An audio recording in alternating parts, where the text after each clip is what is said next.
Hello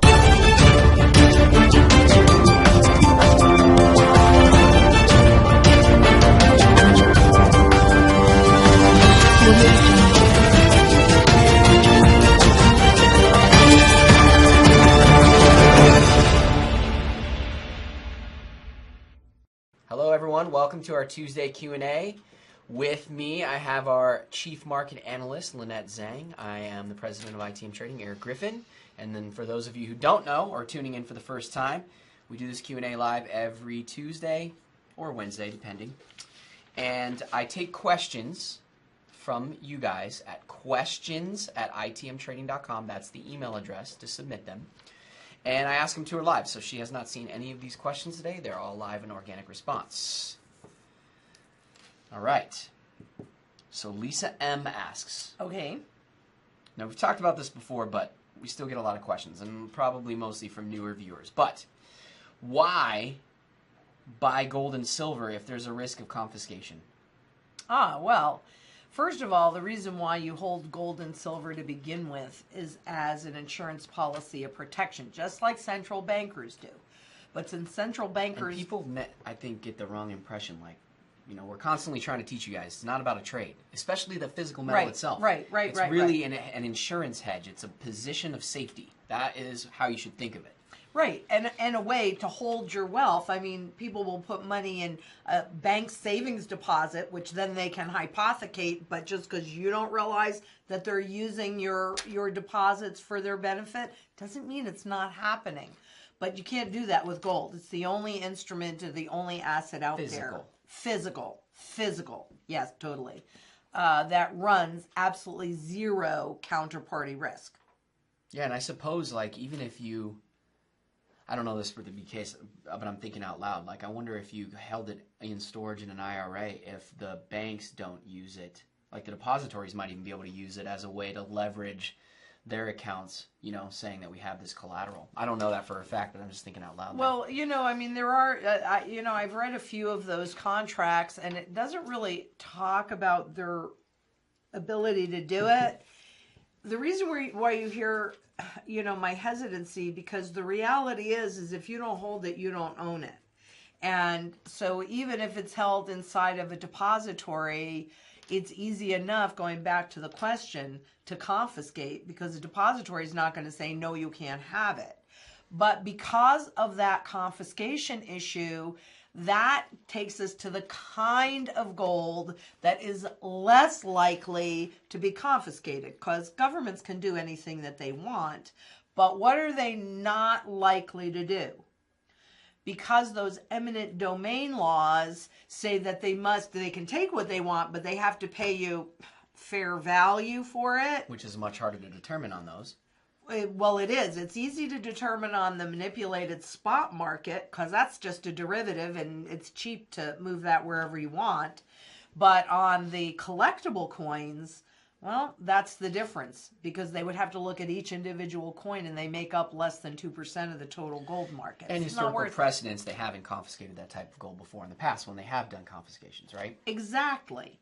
And when you stop and think about the highest end of that market, where somebody could pay, you know, $1 million, $8 million for 1 ounce of gold, or less, it could be a fractional coin, okay? Anybody that can afford to do that is, I don't know, more likely to be somebody that writes the laws or the rules. Or be able to influence them. Exactly. So that's why, to go back to the question, Lisa, I don't personally hold any bullion. Gold. Bullion you gold. You do own bullion silver. Yeah. I do. That has not always been true in this trend cycle, because it used to be an amazing tool to, you know, pay taxes or do some other kind of planning with. But once we hit the final phase of this, the third phase, I was personally no longer comfortable with that position. And so all of that got converted into a collectible gold. Yep. So I've maintained my gold position, and as Eric knows, because he sees all the orders that go through, you never see me, and there's no crossies count. I raise my right hand. No crossies count. Not crossing your legs. Have you seen me in a long time, actually, No. buy bullion? Not Gold? gold Gold. bullion. I've seen Silver, silver. yes. But no, never. I haven't seen, gosh, in fact, I remember we converted some of the gold eagles you had years ago. Right. I mean, probably 3, 4, 5 years ago, maybe. Yep. Something around there. Something like that. So it's not, so you need to hold gold because really it is historically the only thing that will hold its value inside of a reset. But that's also where the strategy comes in. What exactly are you trying to accomplish? And then this is most likely to be the best form of gold or silver, depending upon what you want to accomplish. But personally, I do not buy any gold bullion. Okay, so Timothy G asks, when I have sold, this is a long kind of explanation to get to the question. Okay. When I have sold any silver, be it bullion or old coins, that I had to liquidate for emergencies, I have no coin stores nearby. I somehow have lucked out by sometimes finding an ad in the newspaper by a local private collector that pays around 80% of the actual price. That's lucky, he said. My problem is that they have never been stable enough to remain local and move. How do I go about finding a way in the future to enable me to be able to liquidate coins? Some of these guys detest bullion and some don't. Right. So I would say, first of all, you need to create a relationship with IGM Trading or a dealer, yeah. Right? But you have Doesn't to make have to sure be that us. their buyback policies and all of that. So don't we have a checklist on what you should look for in a dealer? So you can call your precious metals consultant. They'll send that out to you. But create a relationship with a dealer. Having said that, and it might not be a local company. Right. It might be an we work all online over the company. country. Yeah, we work all over the United States. But there's plenty of companies out there that work with people all over the country. There's no reason to only be getting 80% of the value of the metal. You should be, selling it to a reputable dealer, even if it is online. And you have to insure the product, ship it to them. That's it's done every day. And on the way out, then everything just works in the reverse, and it's actually really simple. So I would always tell people, and I would highly recommend this too, is if you do have to liquidate and you work with us, you bought them from us, call us first. You'll have physical possession, so you can sell them wherever you want to, but we're going to give you what the current market is on them. We'll tell you what that number is, and then you can make an educated choice. Yeah, or shop it around. Right. Having said all of that, though, just like we saw when gold was approaching the $1,900 mark, and also during the crisis, there's all of a sudden a lot of places that pop up. And so what we've also seen historically, gotta be careful about those we buy gold places, though. Yeah, that's not a good place to go. And also if they try and confuse you, if you're used to ounces, like I tested it one time and I was just kind of curious. And I went into, actually it was a jewelry store. And he kept talking in grams, and I kept saying to him, I'm not really familiar with grams. How does that work out in ounces? And he kept dancing around it. And actually, I don't care who you're talking to in any of the financial services sector. If they can't answer a question in a way that you can understand it, I'm not saying you shouldn't ask again, because you should. But if they keep trying to dance around the topic instead of explaining it in a way that you can understand it, you need to go someplace else. It really is just that simple. But you're going to find as this trend starts to evolve more, that there are going to be more and more outlets.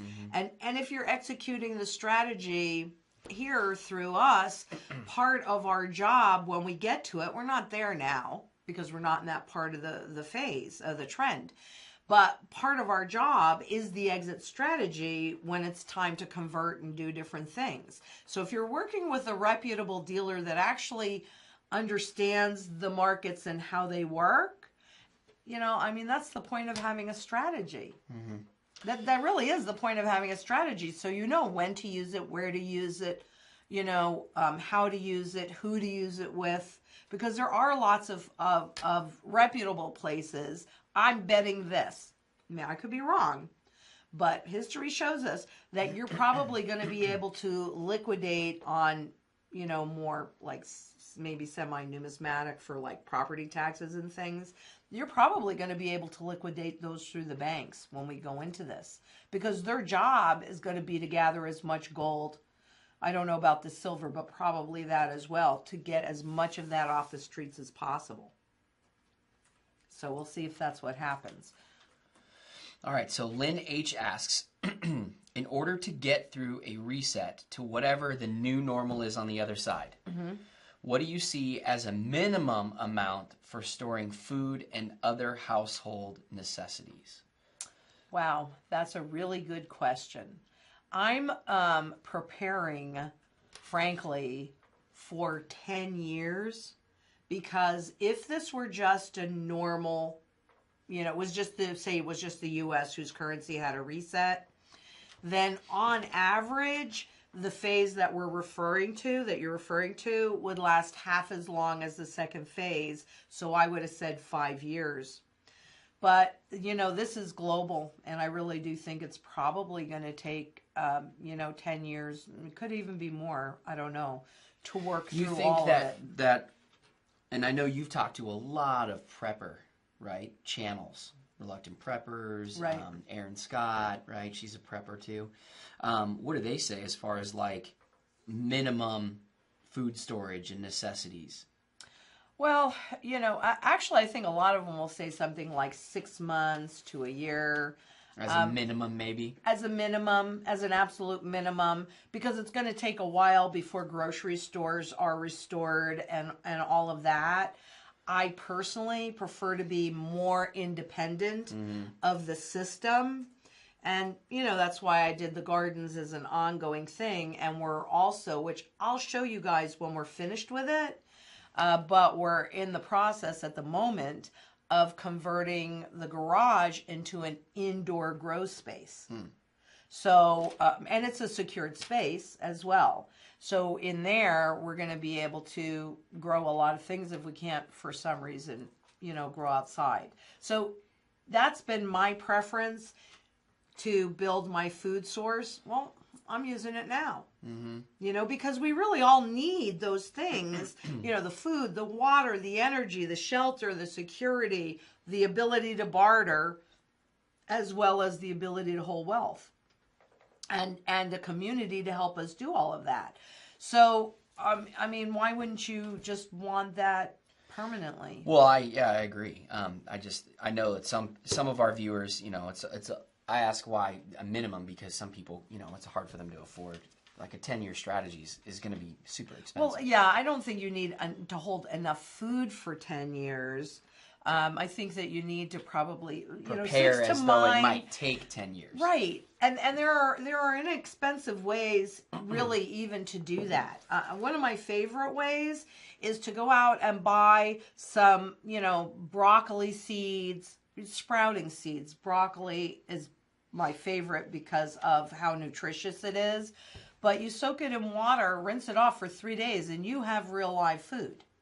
So, and that's not really very expensive. If you got a pound or two of broccoli sprouts, probably set you back, I don't know, 10 or 15 bucks, if that. I don't even think it would be that That's much. if you're you're good at growing stuff. No. Otherwise, you could do dried food storage and just buy it have a year worth of that. Right, you could, but, you get an awful lot of those sprouts, and you don't have to be a grower to do it. All you have to do is rinse it off for 3 days. Rinse it, and you have sprouts.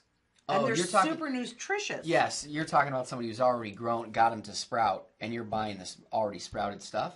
Or I'm talking about buying the seeds and sprouts them. They're super easy to sprout. You don't throw them on the ground. You put them in a jar. That's pretty easy to get. Sprouting jars. You can use any jar to do it. I'm not well versed on this stuff. Clearly. As you can tell. Clearly. But you throw them in a jar? Yeah, you throw them in a jar, you rinse them off 3 days in a row, and by the third day, they're ready to eat. They're and you ready hold to like consume. a whole jar of sprouts? Yeah. How do you buy your sprouts? Aren't they in like They're this in a little package. Yeah. right? Okay, well, it'll do the same thing in a jar. Yeah. And that's what they do. They throw the seeds onto that little thing that keeps a certain level of moisture, and they rinse it every day. Huh. And it's Simple. really easy to find online, but that is actually a really inexpensive way to make sure that you will have really good, super nutritious food, because you don't want to get sick during this period of time either. That would not be good. So there is a way to set up for ongoing food support at any economic level that you're at. And it might require a little bit of a learning curve, but the internet is wonderful for that. Absolutely wonderful. And when we're when we've finished the conversion of the garage, then, probably do something on that to see. Okay. David Dubine talked about the grand solar minimum. I happen to believe that is a real probability, and that's why I'm doing indoor grow too. There's lots of reasons why I'm doing the indoor grow, but. All right, so Andy G asks, when you project the intrinsic value of gold, for example, $9,600, right? Or you call it actually the fundamental value of gold. Correct. $9,600. But it's the same thing. So, Are you talking about the current dollars or nominal dollars at the time of reset? No. I'm talking about the current nominal dollars today. Right. What the fundamental value of gold is right now. Right. So if they were to do the reset today, that would be the minimum level that I believe it would go to, because it's using very conservative numbers. And if we got into a hyperinflationary, much higher than that. Exactly. Yes. Oh, yeah. That's just today. The more debt that's grown, right, the more derivatives that are put in place, the more this whole system is just... inflated up? Yeah. The higher in nominal terms that will go, which is absolutely an advantage if you're going to pay off fixed rate debt. Okay, so I know you have a hard stop because you have an interview in 13 minutes, so let's maybe just... Okay. Well, Marcus Leboy wants a farm update. Can you give him a quick one? What do you mean, a farm update? Yeah, on like what Okay. you're doing. Oh, well, it's winter, so right now we're planting a lot of seeds, but the biggest thing really is the indoor grow space with an 8x8 cool room where we can hold the seeds, and we can also, there's some things we can grow in like mushrooms and things like that. So the farm is going well right now. We're lucky in Arizona. I'm eating lots of moringa. The real winter hasn't yet set in, so I'm eating lots of figs, my jujubes. So the farm is really actually doing really, really well, but we haven't set into winter yet here. Broccoli is in, cauliflower is in, cabbage, Brussels sprouts. So we're planting mode, and that's what's going on with the farm. It actually is really nice. A lot of you guys ask if I only have one shirt. The reason why I wear white is because look. Lynette likes to wear color. Yeah. So the white makes the color pop. There you go. See, he's doing that to make me look good. I do have, well, maybe I just only have one shirt. Yeah, maybe you do. Well, so it is, who do you have? I know you got an interview in like 11 minutes, so it's a minute to midnight. Is that live or that's recorded? Recorded. Okay, so you guys will see that probably tomorrow would be my guess. Probably post tomorrow. I don't know. He's in. If not, then it New wouldn't Zealand. be. Oh, then if not, it probably wouldn't be until after the holiday, so we probably won't see it till Monday. Would be my guess. It's okay. I'm pretty sure everybody's going to stay home on Thanksgiving to watch my video. Totally. Well, you know what they're going to do? I guarantee people are going to gather around and go, "Hey, watch this," and they're going to pre-set up the video and hit play for all their family.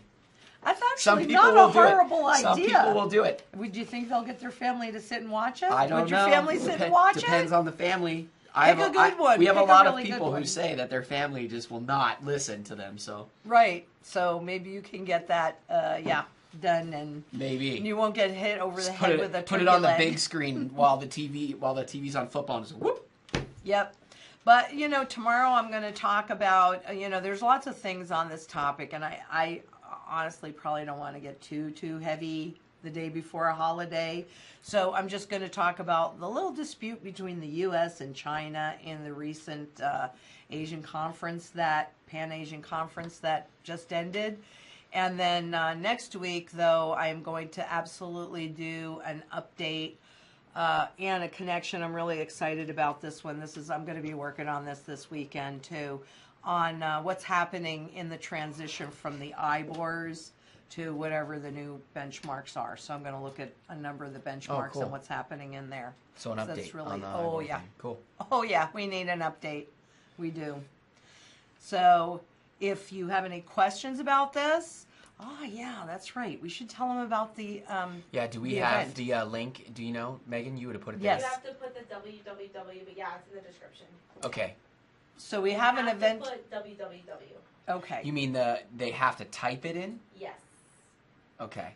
So, okay. They can't just click? Yeah, they can't just click it. They have to type in www.itmtradingevents.com. Yes. Okay. Oh, we need to get Or that, they can make call that me, easier. please. Carl's working on it. Okay, so we'll have that where Okay. you can just click it, but we've got an event coming up February 8th and 9th, and it's actually going to be specifically on the strategy, and I would say that it's more of a workshop than it is just an event, because this really is for strategic investors that are looking to actually do their own personal strategy. So by the end of the event, I mean, I really have not done one this comprehensive, you know, before. Well, it's going to be a long event, too. It's not like just a little short Right. deal. I mean, the ones we've done before have been like an hour or two. This one's probably going to be a little bit longer than that. Yep. So I'm going to have to be at my most brilliant. Yes, well, that's not a problem. You do that every day. Oh, thank so you. can, Oh, if so you just nice. type in www.itmtradingevents.com, you can go to the page. You can see all about it. And if you want to sign up, go ahead there. Yep, and it's at a really nice place, so even if your spouse or somebody that you're bringing is not really into this, they're going to have a lot of wonderful things to do at this venue. It's a really nice venue. Super limited. Yeah, super limited. Oh, And, yes. The price is the lowest right now. Okay, so right, we're doing pre-sales right now, and then I'm not really sure what that schedule is, but I'm sure we will all figure out when that I think when there's that a changes. countdown on it even. You can see Yeah, it. it's Okay. it's on the page. So, feel free to subscribe if you like this. Please give us a thumbs up. And show it to your family on Thanksgiving. Maybe not this one. I'd probably do the one just before the crash. Yeah. You know, if or you're 2008 wondering, was just a warning. yeah, maybe number 3 in that, where how your assets are held. Oh, yeah, Sari so you can get them seems to scared like that. a little Yeah, bit. yeah, exactly. But I mean, I think you're going to see a lot of things that are happening right now in the piece that I did on just before the crash. So if you need that link, you can call your precious metals consultant. They can send you that link to make it easy. And if you can get them to sit down and look for 15 minutes and still love you afterwards, we'll try They'll that. still love you. So until tomorrow, please be safe out there. And remember, shields are made of metal, not paper or promises. So until tomorrow, bye-bye.